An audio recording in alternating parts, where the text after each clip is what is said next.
Hello అండి, చేపల పులుసు వండుతున్నాను. నేను ఎలా వండుతున్నానో చూపిస్తాను మీకు. 2 ఉల్లిపాయలు మిక్సీ అయితే పట్టేశానండి.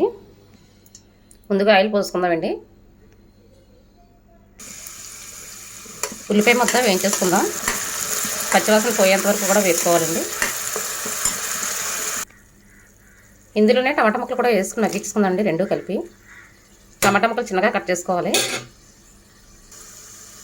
ఇందులో కాస్త పసుపు కూడా వేసి ఉల్లిపాయ అయితే బాగా కలుపుకొని మగ్గించేసుకుందామండి.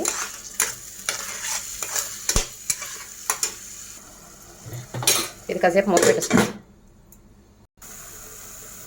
ఇందులోనే అల్లం వెల్లిపాయ పేస్ట్ కూడా వేసుకుని మగ్గించేసుకుందామండి. ఇదైతే బాగా మగ్గాలి, పచ్చివాసన పోయేంత వరకు కూడా. ఇందులోనే పొడవుగా చీల్చిన 4 పచ్చిమిరపకాయలు కూడా వేసుకోవాలి. ఇవన్నీ కూడా ఆయిల్ పైకి వచ్చేంత వరకు కూడా బాగా మగ్గాలండి. ఇందులోనే కాస్త జీలకర్ర పొడి, ధనియాల పొడి కూడా వేసుకుందామండి.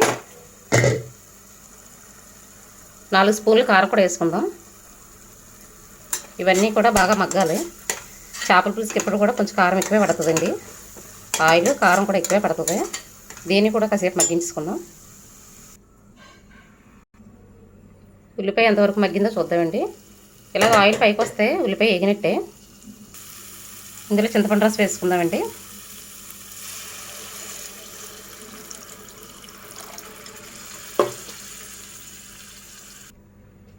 ఇందులోనే కళ్ళుప్పు కూడా వేసుకుందాం.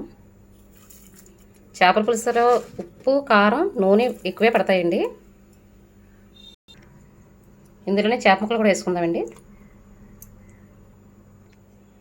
ఇది మూత పెట్టేసుకుని కాసేపు హైలో పెడదామండి. మరిగిన తర్వాత కొంచెం మంట తగ్గించుకోవచ్చు. పులుసు అయితే మరుగుతుందండి. బాగా చిక్కగా రావాలి. చేపల పులుసు చిక్కగా ఉంటేనే బాగుంటుందండి. పులుసు ఎంతవరకు వచ్చిందో చూద్దామండి. పులుసు అయితే దగ్గర పడింది. కొంచెం చక్కగా అవుతే బాగుంటుందండి. అంతే అండి, చేపల పులుసు అయితే రెడీ అయిపోయింది. కొత్తిమీర వేసుకొని దించేసుకుందాం. చేపల పులుసులో కొత్తిమీర ఎంత ఎక్కువ వేసుకుంటే అంత బాగుంటుందండి. అంతే అండి, చేపల పులుసు అయితే రెడీ అయిపోయింది. ఇది ఉదయం వండుకుని సాయంత్రము, రాత్రి వండుకుని ఉదయం తింటే చేపల పులుసు అయితే చాలా బాగుంటుందండి. వండుకుని వెంటనే తింటే బాగోదు. ఇది కాసేపు అయితే పక్కన పెట్టేసుకుందాం మూత పెట్టేసుకుని. అంతేనండి, చేపల పులుసు అయితే రెడీ. నచ్చితే లైక్ చేయండి, సబ్స్క్రైబ్ చేసుకోండి.